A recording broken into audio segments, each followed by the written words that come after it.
have had a very difficult stretch, but you continue to perform at a high level. How are you able to get to your game?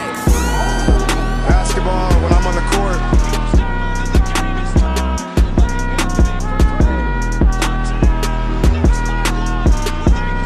Rebecca, in the future, when you interview me, can you please take off your damn heels? He said, I'll present you, provided you let me wear your heels. We'll save that for later.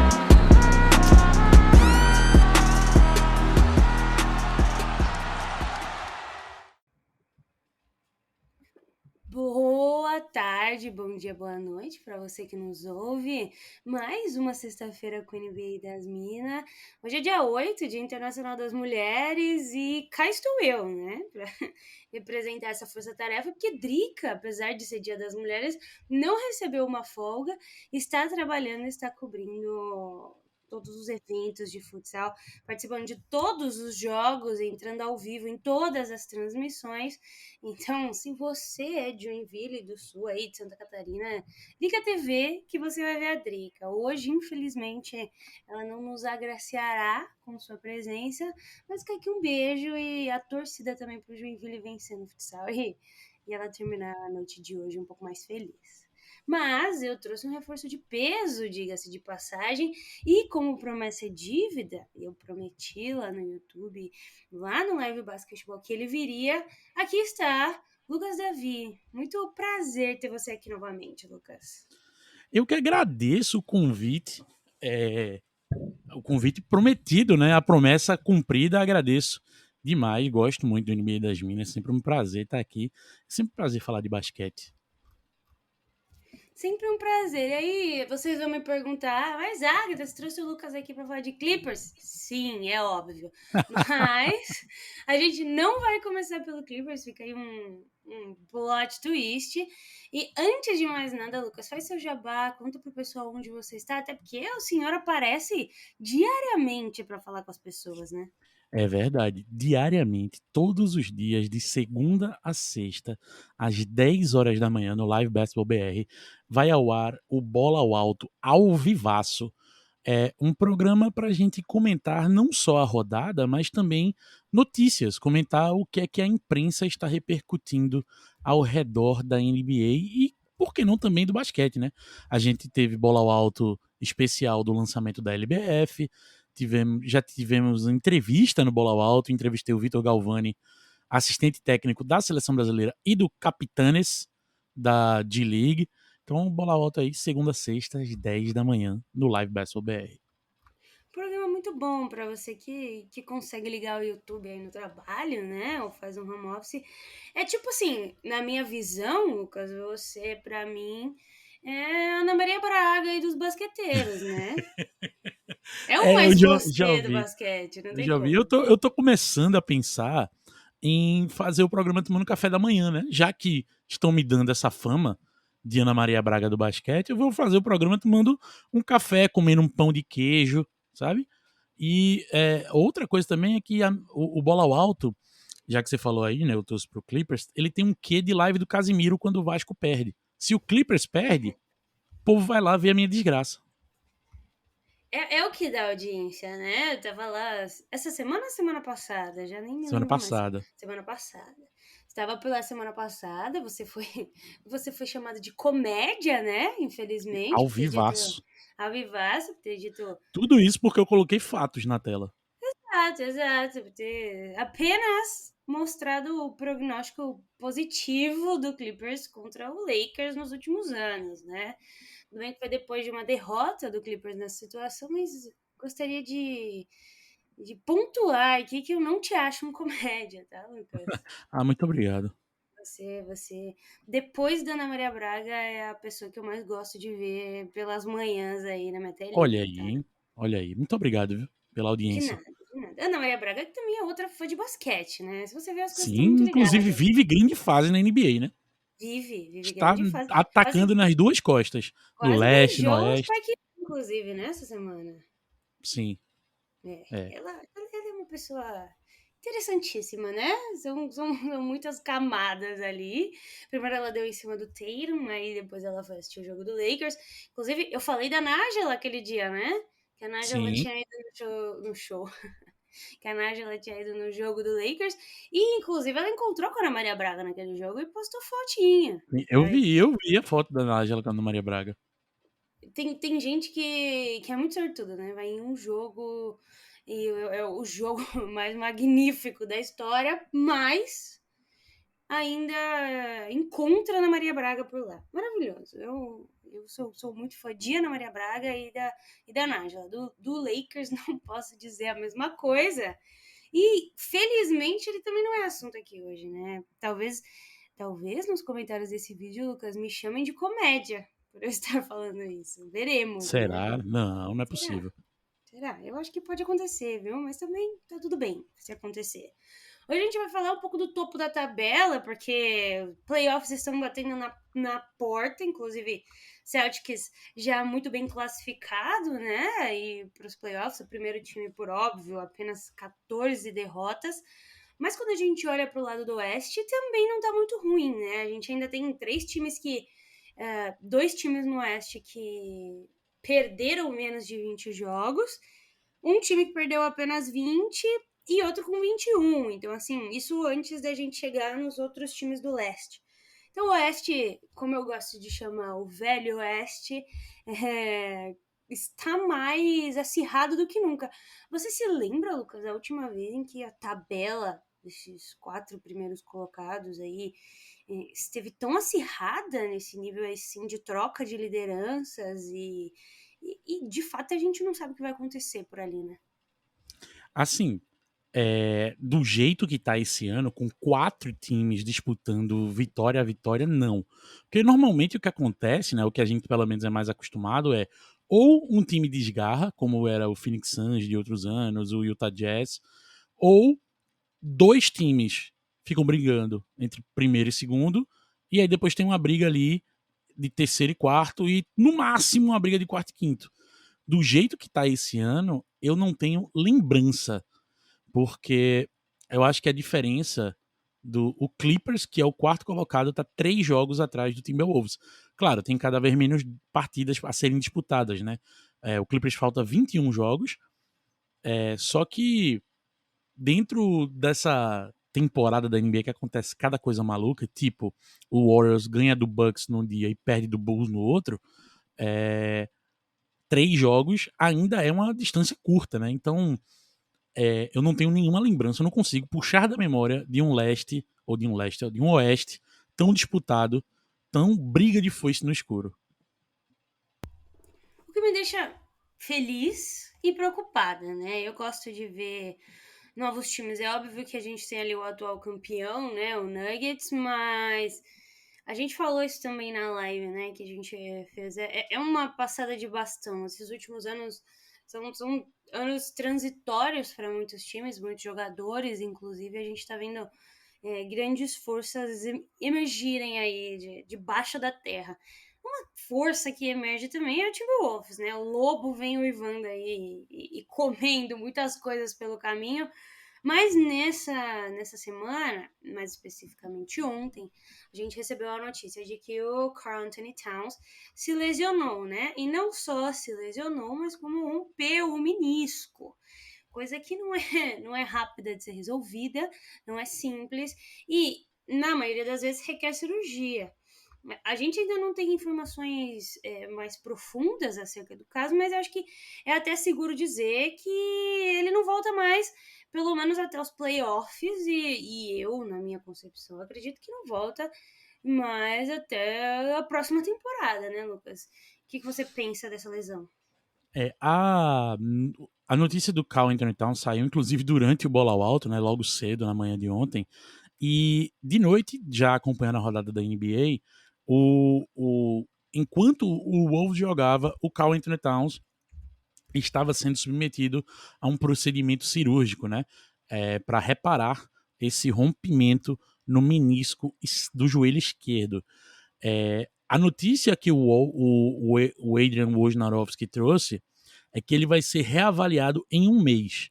Ou seja, daqui a um mês, a gente vai ter uma ideia de como é que ele anda, a que ponto está essa recuperação do Karl Anthony Towns. O que eu sei Agatha, dentro do meu conhecimento, para quem não sabe, eu sou treinador de futebol americano, então eventualmente a gente acaba tendo que lidar com lesões, com tratativas com médico e tudo mais. Eu nunca vi meniscos curarem em um mês. Porém, eu não duvido da medicina das grandes ligas americanas. Eu não sei que tipo de semente dos deuses eles têm lá, né? Inclusive fazendo essa homenagem aí a Akira Toriyama, né? Com a semente dos deuses. E eu, particularmente, não acredito que o Towns volte essa temporada. E eu acho até temerário que acelerem uma volta dele e ele acabe agravando, tendo a famosa lesão da segunda perna, a lesão da outra perna, né? Para não forçar a perna esquerda do menisco rompido, ele acabe machucando a perna direita. O timing foi horrível, né? Uma lesão dessa em março, faltando pouco mais de um mês para terminar a temporada, o time em primeiro na conferência, o timing foi péssimo para o Minnesota Timberwolves. É péssimo e me lembra essa volta. Eu não sei se é uma volta antecipada, de novo, né? Eu não sou especialista no assunto, mas tenho amigos, amigos que são e tenho amigos que já operaram no joelho. Me preocupa um pouco no sentido de o Timberwolves é um time que é muito forte dizer não tem história, né? Mas não tem um retrospecto muito positivo no que diz respeito a vencer e a títulos e tudo mais. Tal qual o Oklahoma City Thunder. Não tô dizendo que o meu também é, né? Aqui a gente Eu tá acho que eu falando... também não posso falar muita coisa, não. Exatamente. Eu falo do Mas lugar de assim, fala. a única coisa que eu E posso sem falar tomar... para parametrizar o que você está falando, no final do 48 minutos, João Lima fez um belo trabalho compilando conquistas, valor da franquia, campanha histórica e tudo mais, e criou um índice para ver qual era a maior franquia da NBA e também, por consequência, a menor. E o Timberwolves era a menor franquia da NBA em 2019. Ah lá. E aí, invejosos dirão que eu exagero. Mas não tô exagerando aqui. Eu gosto, inclusive, bastante do Minnesota. Mas é aquela coisa, né? Janela de oportunidade.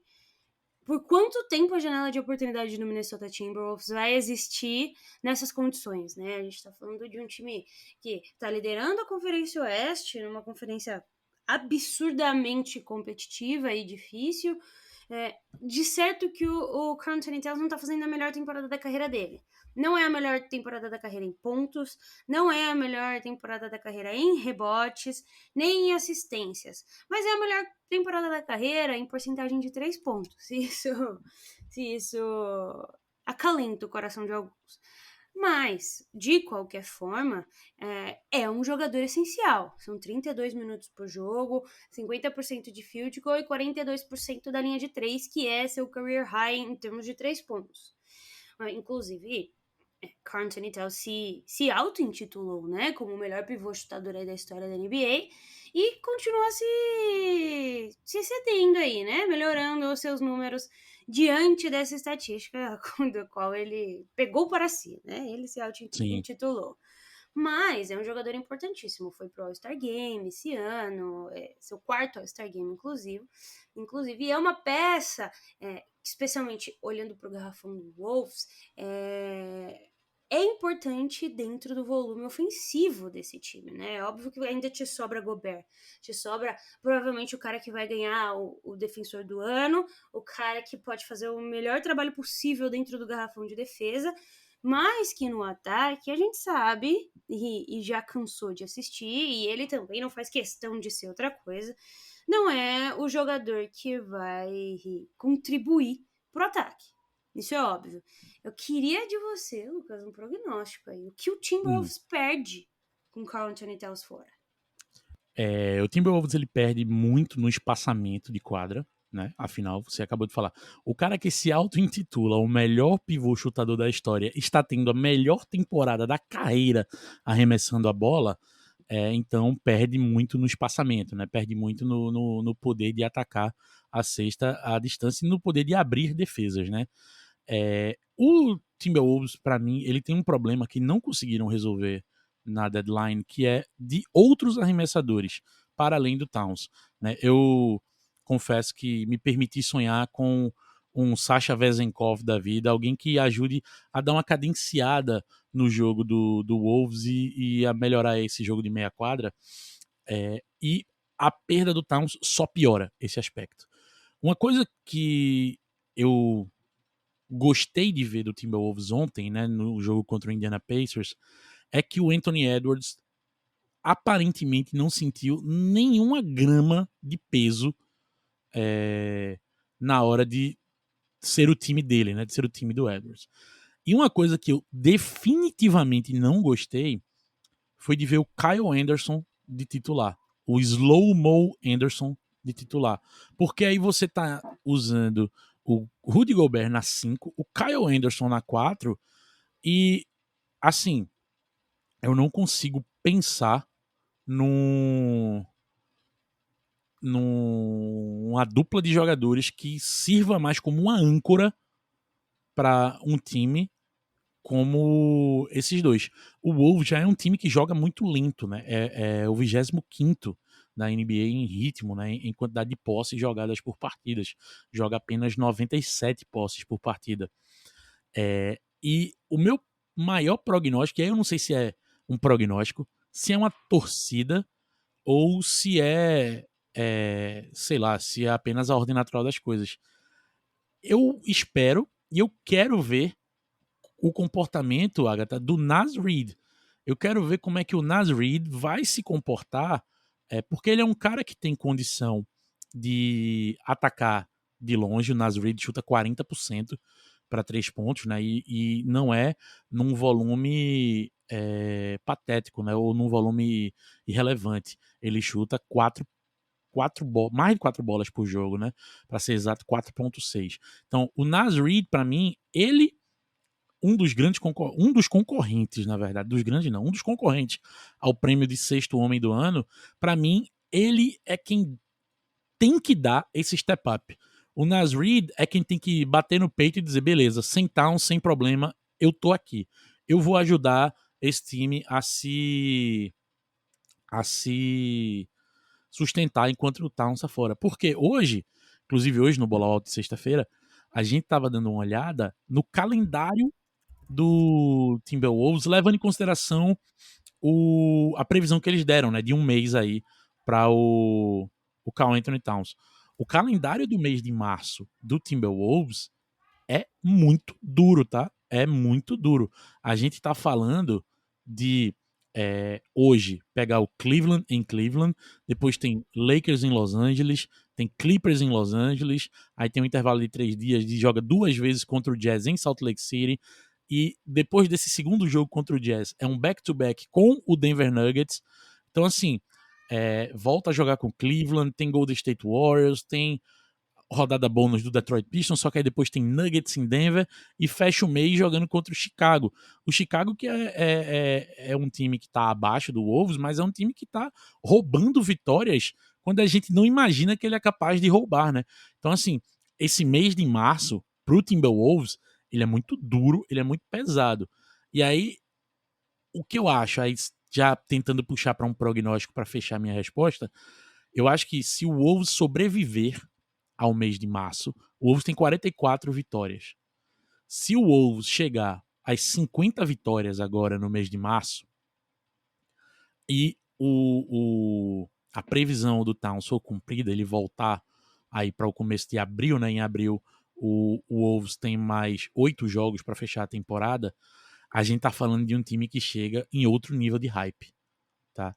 E aí é o seguinte, são 3, 6, 9, 11 jogos. Se o Wolves sair 6, 5 dessa sequência de 11 jogos, eu acho que é um time que chega muito forte no mês de abril, caso o Towns volte. Se não, eu acho que é um time que talvez possa começar a se dar o luxo de pensar no ano que vem, mas naquele estilo, né? Beleza. Porque assim, pros playoffs o Wolves vai. Pra mim isso é fora de costação. O Wolves não ia aos playoffs. Mas aí vai pros playoffs, vai pegar aquela cancha, né? Ver como é que o time funciona, essas coisas. mas pensando, objetivando a temporada que vem. Eu ia até falar dessa agenda futura aí, né? Inclusive, se a gente for pegar por dificuldade de oponentes nos últimos entre 19 e 21 jogos que faltam, né? Tem time que falta 19, alguns 20, e o Clippers e o Portland ainda tem 21. São os dois times ainda que tem um jogo a mais do que todo mundo, pelo menos. A agenda mais difícil é do Phoenix, o que nos deixa feliz, né, Lucas? É bom. Quanto mais difícil pro Phoenix, melhor. Não atrapalha o que a gente tá fazendo por aqui. A agenda do Minnesota é a 12ª mais difícil, como você mencionou. Aí, dá Só pra que é a contextualizar. 12ª numa realidade que o Towns tá jogando, né? Exato. Exatamente. São 3 jogos contra o Denver, 1 jogo contra o Clippers, 2 contra o Phoenix. Isso para não falar o Cavs e tudo que você já mencionou. Mas aí, se a gente entrar nesse ranking ainda, Lucas, a do Clippers é a 7ª. O Clippers tem o próprio Minnesota, tem Denver, tem Bucks, tem Cavs, Pelicans e Suns como adversários mais difíceis, né? E Oklahoma é a 15ª. 15ª tem no Celtics. E aí é complicado também, né? Celtics, Bucks, Pelicans, Suns, Kings e Knicks. Alguns até mais de uma vez. E o Nuggets tem a 22ª. O Nuggets é um time que, assim, longe de dizer que está descompromissado com a vitória, até porque está em terceiro lugar. Mas é um time que não precisa pisar tanto no acelerador nesse momento, até porque tens o que é Tá preciso, sobrando, né? né? Tem o que é preciso para chegar nos playoffs e mais vale todos os seus jogadores inteiros do que classificar na primeira colocação, né? Acho que esse nem é o objetivo central do Nuggets, o objetivo é vencer e para isso precisa estar com todo mundo 100%. Tem alguns jogadores que são um pouco de vidro por ali, então é legal manter esse pé aí no acelerador, uma velocidade de cruzeiro, para quando precisar de fato fazer o que precisa ser feito. Mas fica essa questão pro Timberwolves, né? Você acha que o Timberwolves consegue, de alguma maneira, talvez com o próprio Naz Reid elevando seu jogo, ou o Anthony Edwards no modo takeover, né? Tal qual seu pai, Michael Jordan, dominando tudo, manter essa primeira posição? Ou você acha que sem Towns é complicado vencer de tudo e todos e continuar em primeiro? Eu gosto muito do Chris Finch, o treinador do Timberwolves. Inclusive ontem, depois do jogo, né, quando o Anthony Edwards vence a partida naquele tocaço, que o menino até bate a cabeça no aro de tão alto que ele pulou, o próprio Anthony Edwards ele fez um depoimento na entrevista pós-jogo, colocando o Finch em altíssima conta, né, do plano de jogo que foi desenhado pela comissão técnica do Timberwolves. Dito isto, eu acho que o Wolves, os jogos fáceis que o Timberwolves tem, Wizards, Pistons, Raptors, esses jogos aí, ele vai ganhar todos, se não a maioria. Eu não vejo um mundo onde o Timberwolves, mesmo sem o Karl Anthony Towns, perde esses jogos que ele não poderia perder.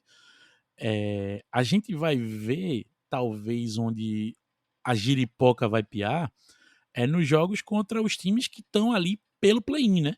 Suns, Warriors, Lakers, o que é que essa galera aí vai aprontar para cima do Timberwolves? Dito isto tudo, eu não acho que o Timberwolves termine em primeiro, porque como você bem trouxe aí, o Nuggets tem a 22ª tabela mais fácil. O Nuggets tem Spurs 3 vezes, Grizzlies 2 vezes, Jazz 2 vezes pela frente ainda. Eu não acho que o Nuggets é uma questão de descompromisso com a temporada regular, embora eu tenha entendido completamente o que você falou, e eu concordo com o que você falou, mas eu acho que é nesses momentos que a gente consegue perceber alguns pormenores do jogo, que na verdade não é nenhum pormenor, mas sim a visão macro do planejamento de temporada, né?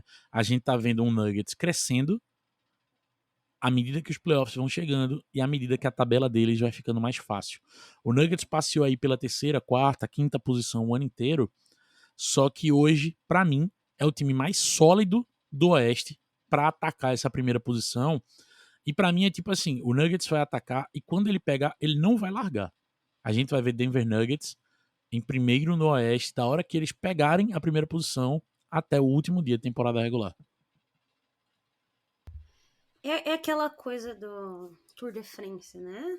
O sprint final, só para chegar ali no começo. Não precisava fazer isso durante a temporada toda, se matar para ficar em primeiro lugar. Deixa as crianças, né?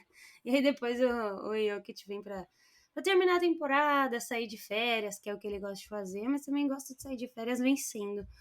Inclusive, a gente já vai falar do Clippers agora, mas o link entre as duas equipes é uma estatística que é interessante, né? Quando a gente olha para a estatística dessa temporada do Minnesota, o Minnesota é o 30º time em field goal tentados.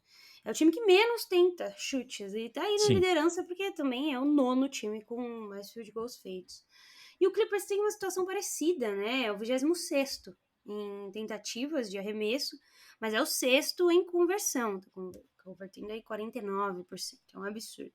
E aí, vamos falar de Clippers, Lucas. Tem uma jornada mais difícil, em teoria, pela frente, mas tem um time completo, tem um Kawhi Leonard fazendo uma grande temporada aí, talvez há quem diga que é a melhor de sua carreira em termos de consistência, comprometimento e tudo mais.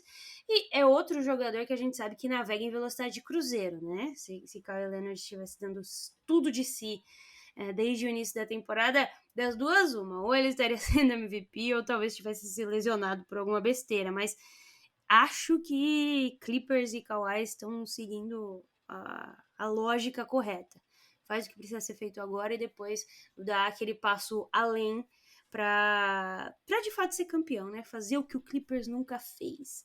E você acha que existe um mundo em que o Clippers, diante do desfalque do Timberwolves, diante de, enfim, algumas imaturidades repetidas do Oklahoma e talvez também da não necessidade do Nuggets de pisar no acelerador agora para terminar em primeiro lugar, o Clippers queira fazer um statement e terminar em primeiro lugar aí, dar esse gás final? Eu acho algumas coisas, eu acho. Tudo aí que você falou, eu tenho algumas opiniões. Assim, eu acho que o Kawhi está fazendo tudo ao alcance dele. O Clippers joga amanhã só no sábado, e o Kawhi, se ele jogar amanhã, ele já vai empatar a temporada com mais jogos dele no Clippers, que foi na temporada de 19-20. O Kawhi jogou 57 jogos. Esse ano ele já jogou 56. A gente tá vendo o Kawhi jogar seguidos back-to-back. No ponto de vista de produção de pontos, aí a gente tem que lembrar que tem um James Harden, tem uma galera aí que também pontua mais chegando, né? Então, e fora o crescimento natural, né? O Zubat tem participado mais, obviamente que numa quantidade menor, mas ele tem participado mais do que ele participava em 2019. Tem o Harden, tem o Powell, então assim, eu acho que o Kawhi ele tá fazendo tudo que tá ao alcance dele e às vezes até mais um pouco, né? Principalmente porque o Kawhi, quando chega no Clippers, ele chega sob aquela aura de pessoa cheia de privilégios, que tem um vestiário à parte, tem uma sala de aquecimento à parte e tudo mais. E aí a gente tá vendo esse ano, o Kawhi tem 56 jogos e o Clippers ainda falta 21. Então a gente tá vivendo um mundo onde o Kawhi pode jogar 77 jogos na temporada. Obviamente isso não vai acontecer. Mas a gente pode ver Kawhi Leonard 77 vezes em quadra. Sabe quantas vezes isso aconteceu, Agatha, na carreira dele? Diga. 0. A temporada que ele jogou mais vezes foi 74 vezes pelos Spurs. Exato. O que aconteceu? O que rola lá no ar de Los Angeles? O que rola, eu acho que é uma questão muito grande de comprometimento. Quando tu fala sobre o Clippers dar uma arrancada, buscar aí disputar as cabeças do Oeste, tem duas coisas que eu acho importante enfatizar. A primeira é a entrevista do Lawrence Frank, que é o manager do Clippers, assim que termina a temporada passada para o Clippers. O Clippers não jogou playoff, né? Caiu no play-in. Assim que termina a temporada passada para o Clippers, o Lawrence Frank ele fala que essa conversinha de que com o play-in você pode levar a temporada regular no banho-maria e depois, quando chegar no playoff, você joga o basquete verdade, ela é justificada por exceções, como foi o Miami Heat do ano passado, e não produziu nenhum campeão. Essa conversa de, vamos levar a temporada aqui e depois a gente vê o que faz. Os campeões saem sempre do top 3 de suas conferências. Então, desde essa coletiva, ficou muito claro que seria uma das palavras de ordem dentro das instalações do Los Angeles Clippers, essa busca pelo top 3 da conferência. Uma coisa que me afasta de acreditar nesse top 3 é que depois do All-Star, o time entrou numa sequência de jogos que é meio medonha. Depois do All-Star, o Clippers está 4 vitórias, 4 derrotas, sendo derrotas aí a derrota para o Thunder, a derrota para o Kings, a derrota para o Lakers e uma derrota para o Milwaukee Bucks. Todas derrotas para times que têm campanha positiva, o que deixa uma parte da torcida de cabelo em pé pra caramba. O único time com campanha positiva que o Clippers venceu depois do All-Star Break foi o Minnesota Timberwolves, num jogo que foi 89-88, né? Placar de FIBA, né? Que tem 8 minutos de basquete a menos.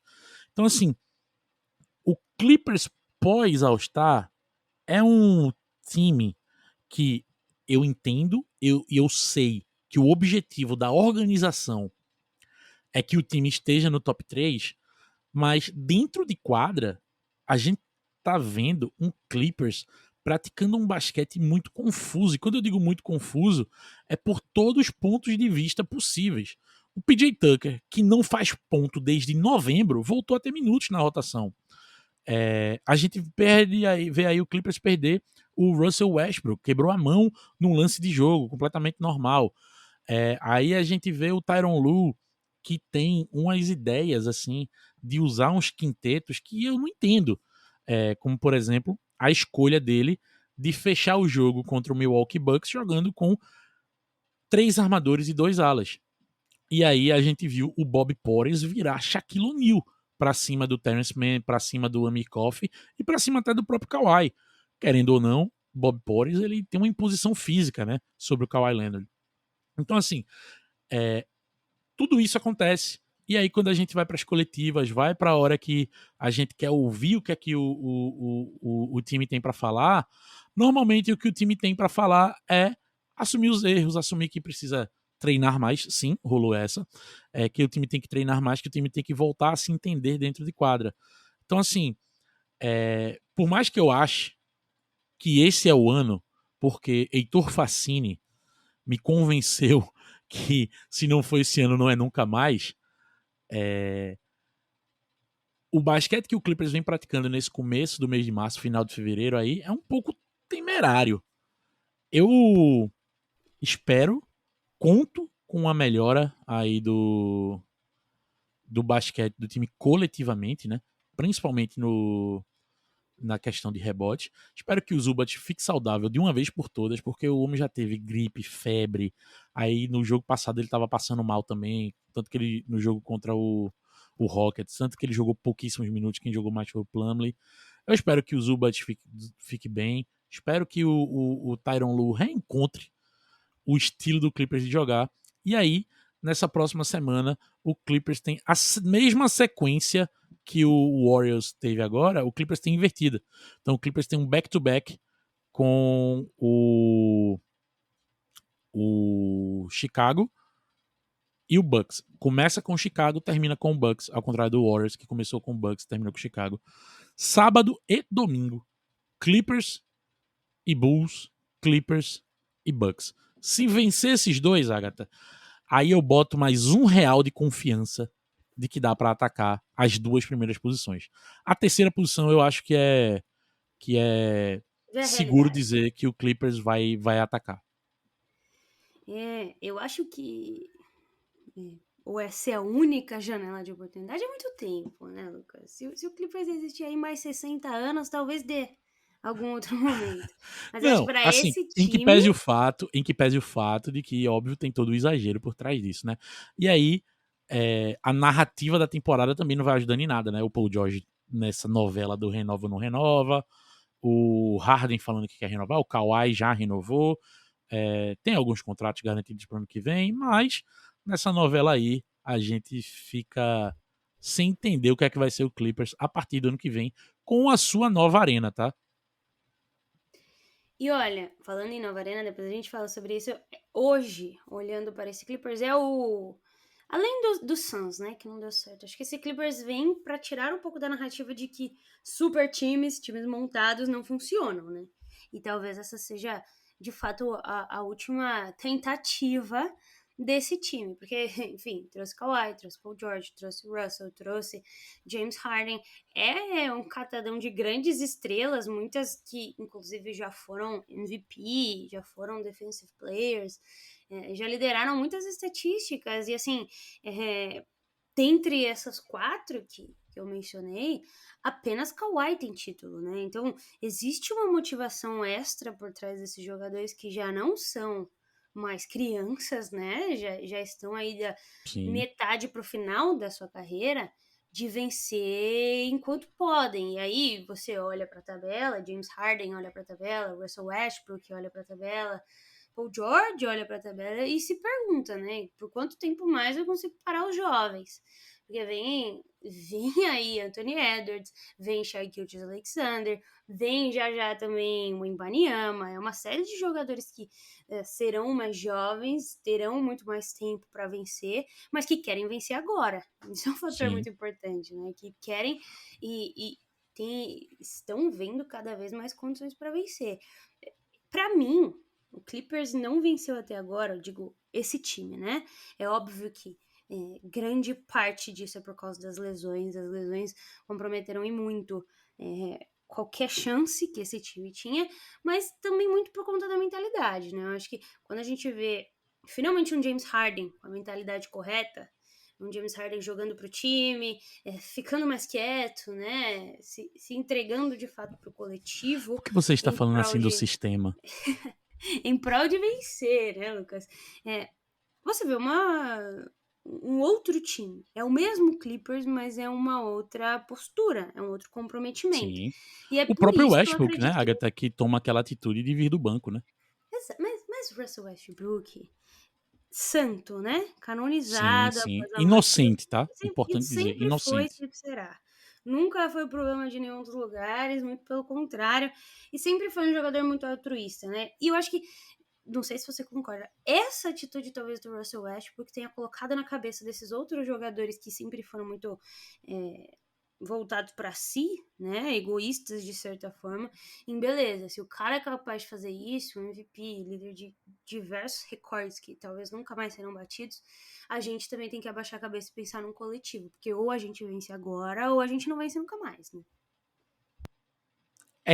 Tem esse peso aí também dos jogadores do Clippers que, embora exista um núcleo jovem até, né, lá em Los Angeles, não é o núcleo jovem que carrega, né? Então, assim, existe um pouco desse senso de urgência, certamente. Eu acho que nos playoffs o time vai ser muito diferente do que ele está sendo na temporada regular, por N motivos. Até porque, pela natureza, né, do jogo de playoff, o jogo de playoff é mais físico, ele é mais lento e tudo mais. E eu acho que essas mudanças elas beneficiam o Clippers. Mas eu tô curioso para ver, né? Eu não tô ainda machucado pela derrota pro Bucks, porque foi uma derrota onde eu simplesmente assisti um time derreter perante uma mudança de defesa, né? O Bucks passou a jogar em zona e o Clippers simplesmente foi de arrasta no jogo. E aí, Lucas, pergunta que importa de fato. Você acha? É difícil, né? Responder. Mas você acha que agora vai? Você sente no seu coração, assim, na hora de dormir, quando você tá lá pensando no seu dia, você se vê campeão da NBA? Olha, para quem torce para essa franquia há 23 anos, se ver campeão da NBA é uma coisa muito distante, mesmo nessas condições atuais. Inclusive nos grupos do Clippers, dizem que que eu passo pano porque eu sou muito otimista, né? Eu não cobro os jogadores, como se a minha cobrança num grupo de WhatsApp fosse chegar lá em Los Angeles, né? Queria eu ter esse poder. Eu acho que de toda a janela de título do Clippers, que é aberta lá em 2019 com a chegada do Kawhi e do Paul George, eu acho que esse ano é o ano que a janela tá mais aberta. Acho que é a melhor oportunidade do Clippers desde que o Ballmer comprou o Clippers. Mais até do que com a Lob City. Fiz essa pergunta porque eu ainda não sinto isso vindo do meu time, né? Eu sinto potencial, eu sinto claramente, de forma clara, assim, na minha memória, quando eu fecho os olhos, eu vejo que nós somos a próxima dinastia da NBA, sabe? Eu vejo a gente fazendo algo que nunca foi feito dentro de uma franquia pequena. Isso daí eu vejo com clareza, mas eu não vejo ainda, agora, pra Mas essa aí vai temporada. fazer mais do que o Spurs fez, porque o Spurs é uma franquia pequena. Não, pequena, mas eu não diria de forma tão longeva, né? Espaçada. Mas talvez nesse um curto período de tempo, sim. Só afirmando aqui. Pode me E, cobrar depois. Eu não, tudo afirmei a bem. temporada passada que a gente iria muito bem e riram. Agora tá todo mundo em silêncio. Mas eu ainda É, não vejo. E eu é isso. acredito que esteja. Eu afirmei só pra falar a última coisa do Clippers. Eu afirmei no grupo do Clippers que o Clippers termina em terceiro e que disse, podem me cobrar depois. É isso. Então, assim, podem cobrar a gente. E tem mais algum adendo que você gostaria de fazer sobre esse Clippers? Não, não. Tem um adendo de que eu achei a identidade visual nova muito bonita. Finalmente a identidade visual do Clippers faz sentido, existe significado por trás. E eu não gosto da abreviação do nome para Clips. Tirando isso, tá tudo certo na nova Clipes não é identidade muito visual. legal mesmo, não. Não é que eu desgostei da identidade visual, inclusive a gente falou sobre isso no Twitter, né? Você me mostrou que é um Clipper Sim, um e o veleiro. Clipper não parece com o MSC do logo. Devo admitir. É. O Clipper de frente, ele tá com a cara de MSC mesmo. Tá um Cruzeiro da CVC, tá uma Nice aí. Mas tudo bem. O que vale é a intenção. Tem uma coisa de linha de basquete ali, então você gostou, tá aprovado. Sim. Ó, e pelo que eu pude colher nos grupos, a aprovação é geral, tá? Da torcida do Clippers. Se, se vencesse hoje, o título já sairia com esse logo ou o logo vale para a próxima O temporada? logo vale para a próxima temporada. O logo ele foi lançado agora, mas ele vai passar a ser oficial. Na verdade, toda a identidade visual do Clippers vai passar a ser oficial quando o time for jogar no Intuit Dome, né? Que é a nova arena lá Uhum. em Inglewood. Perfeito. A arena é gigantesca, né? Sim, É, com geral, tá? pois é, me explique mais para o pessoal, inclusive, porque hoje, olhando para a NBA, a gente tem uma situação muito legal dentro do basquete como um todo, de torcidas mistas e tudo mais. Mas também falta um pouco desse fanatismo, né? De uma galera Sim. mais assídua que vai e se organiza e canta e, sei lá, acende sinalizador, bandeirão. Isso daí não vai ter, isso é óbvio, mas o Clippers é o time que tem essa galera louca, muito fanática, E que já fica tem, sempre né? no mesmo lugar, né? Já tem um espaço reservado dentro da arena, mas agora oficialmente terá a sua zona ali atrás da cesta, certo? Exato. Porque como é que normalmente funcionam os ginásios da NBA, né? Tem a quadra, aí tem um anel de assentos em volta, aí acima desse anel tem um anel de camarotes, dando a volta na quadra inteira. No ginásio novo do Clippers, os camarotes eles vão formar uma ferradura, porque atrás de uma das tabelas vai ser cadeira, né, arquibancada, sei lá como você queira chamar, da quadra até o teto do ginásio, inspirado nas sessões estudantis das universidades, e neste setor do ginásio só vai poder entrar torcedor do Clippers. Torcedor fanático, né? Eu não vi ainda as regras, e se é tipo assim, só com camisa e tal, mas é um setor só para torcedor do Clippers. Perfeito. E como prova, Lucas, que você é torcedor do Clippers? É isso, que não saiu ainda, né? Os critérios. Não sei se é passar uma escalação velha do Clippers, se é xingar o Lakers, se ir de camisa, não faço a menor ideia. Será que vão lançar tipo um fiel torcedor do Clipão? toparias, Lucas, na assinatura pra ter uma carteirinha do Clipão? Tá rolando, inclusive, tá? Que é o certificado pelo Chuck, né? Pelo Chuck, que é o mascote do Clippers, o Condor da Califórnia. Tá rolando uma espécie de fã-clube, de torcida organizada aí do Clippers. Maravilha. Então é isso, assim. Chegamos à conclusão de que esse é o melhor momento aí dos últimos, o quê? 15 anos? 20 Olha, anos? certamente dos últimos 23 anos, que é desde que quando eu comecei a assistir. Desde quando você fez essa sábia escolha, né? Mas eu era um adolescente, né? Adolescentes fazem escolhas equivocadas. E você fez alguma promessa? Não. Promessas Não? só quando o playoff começa. Só quando. Tá bom. Eu vou pensar na minha. Eu fiz muitas promessas. Eu falei que ia ficar careca. Mas agora eu não prometo mais. Porque agora, quando tem chance, a gente já fica com medo extra, né? Mas tá bom. Sim. Eu já falei, tinha até falado pra você, não vou me adentrar muito em Oklahoma, porque eu falo todo dia dos queridões. E porque eu acho que também é um time que depois a gente vai ter que fazer um episódio inteiro dedicado, né? Mas pra finalizar, vamos só bater rapidamente um pouco mais do Denver Nuggets, porque assim, atuais campeões, né? Sempre voam baixo, de certa forma. E a gente tinha conversado sobre MVPs, né? Lá na live. E sobre o fato do Jokic hoje ser o favorito a vencer MVP e tudo mais. Você continua com essa opinião ou já mudou alguma coisa aí pra você? Não, pra mim o Jokic ainda é o MVP. Ainda estamos falando de Nikola Jokic MVP, porém eu sigo com o meu com a mesma opinião. Thunder terminando em primeiro no Oeste, a narrativa para Shai Gilgeous-Alexander ser MVP será implacável.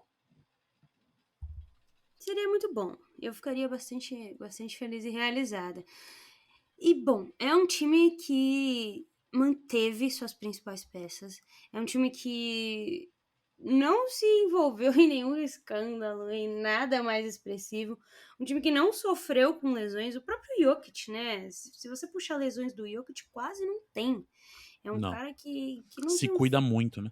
Exato. Graças a um brasileiro, né? Sim. Precisamos exaltar o trabalho dos brasileiros dentro do Denver Nuggets e que vai chegar pra destruir tudo, né? Pra você é o principal favorito do Oeste, apesar de ser a melhor chance da vida do Clippers, o Nuggets ainda é o favorito do Oeste, né? Sim, eu acho que sim. Tá crescendo na hora certa, tem uma tabela favorável. Eu acho que a gente tá falando de um time que deve chegar em primeiro nos playoffs, que é muito bom e que, embora tenha perdido peças, também achou peças novas, né? Porque o que tem jogado esse menino Peyton Watson é uma brincadeira, tá? Jovens, né? Os jovens hoje em dia é tipo os bebês, né? Não sei se você acompanha a vida de algum bebê, Lucas, mas os bebês nascem e já conseguem levantar a cabeça, assim, já viram de bruços em 2 semanas. Isso, coisa que na Sim. nossa época demorava, sei lá, eu não sei quanto demorava, mas eu Não sei sei. que pra agora é rápido. Inclusive, obrigado por falar da nossa época como se fôssemos da mesma época, né? Você é da década de 90? Não. Ah, 80. então talvez realmente. Mas eu acho que eu não fui tão desenvolvida. Eu acho que na minha época ainda não tinha passado desse estágio de evolução, entendeu? Que é o que Entendi. importa pra minha premissa. Entendi. Tá, então. Tá. Se os bebês nascem assim, imagina os jovens que entram no NBA. Era isso que eu queria dizer. Também já entram Entendi. muito preparados. Sim, a gente tá vendo aí, né? Chat Holmgren, Vitor Wembanyama, esse pessoal do basquete 2.0. Exato. E aí, minha pergunta final pra você, aí se você quiser complementar com qualquer outra coisa, fica à vontade. O que Clippers e Boston Celtics precisam fazer pra vencer Denver Nuggets? Arma de fogo, arma branca, agressão. Soco na costela. Assim, eu acho que é uma abordagem de jogo que tem que ser. Primeiro, tem que ter um comprometimento absurdo com o seu plano de jogo, tá? Que vamos jogar assim, é assim que a gente vai vencer o Nuggets. E todo mundo tem que estar comprometido com isso, do primeiro bola alta ao último apito final. E aí, o que é o assim?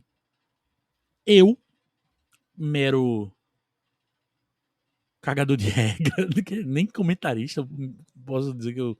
Um mero pitaqueiro, né? Pitaqueiro fica mais legal, né? Um mero pitaqueiro aí de NBA, de basquete. Eu acho que é uma questão de trazer para o basquete uma abordagem que eu acho ela mais comum até no futebol americano. A gente vê, às vezes, na NBA, muito contra o Dallas Mavericks, mas eu acho que talvez o caminho seja: vamos perder para o Jokic, mas não vamos perder para o resto do time, sabe? Deixa o Jokic fazer 60 pontos. Deixa o Jokic pegar 38 rebotes, mas o resto do time não pode fazer nada. Essa pode ser uma abordagem. E aí é o que eu digo. É uma abordagem maluca? Provavelmente. Mas é uma abordagem que, se não tá todo mundo comprometido em fazê-la funcionar, ela definitivamente não vai funcionar. Ou então é o seguinte: não, vamos marcar o Jokic até a morte. Jamal Murray que vença a gente, sabe?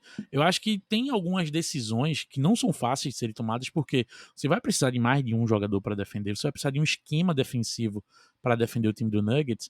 Então, assim, a gente tá falando de decisões macro que afetam o desempenho do time inteiro. O Jokic é quem faz o time funcionar. O Jamal Murray, ele é o melhor escudeiro possível pro Jokic, porque ele é um cara que também espaça a quadra. O Jamal Murray tá chutando 41% de 3 pontos. É um cara que passa a bola muito bem também. Então, assim, se o Jokic é o famoso ameaça tripla, né, porque ele tem qualidade para arremessar, para passar a bola ou para infiltrar, o Jamal Murray, ele é no mínimo uma grandíssima ameaça dupla, né, no pick and roll. Você pode, se você flutua, ele infiltra, se você troca, ele fica pro arremesso.